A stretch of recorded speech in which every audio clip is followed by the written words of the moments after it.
All right, appreciate you joining us, Peter Cardillo, with your perspective on that story.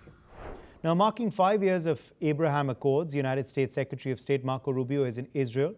In a bilateral meeting earlier today, Rubio said that Washington will give its ally unwavering support in the Gaza war and has called for Hamas's eradication. Netanyahu said Rubio's visit was a clear message. The United States stood with Israel and praised President Donald Trump for his backing, calling him the greatest friend that Israel has ever had. Let's listen in to what Rubio, the U.S. Secretary of State, had to say.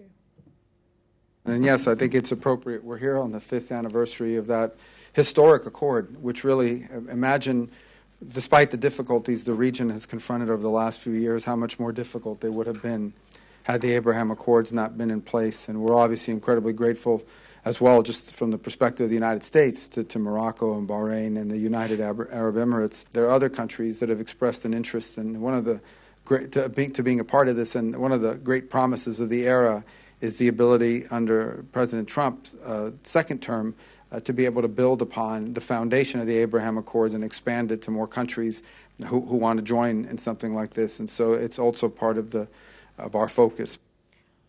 Meanwhile, U.S. Secretary of State and Israeli President have also met in Jerusalem. Herzog commended on the success of the Abraham Accords during the meeting.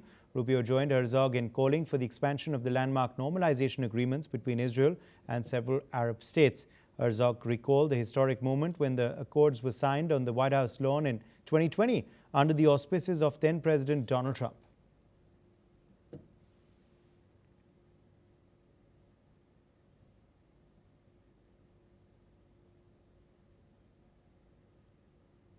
And that's all the time we have on today's broadcast. Stay tuned to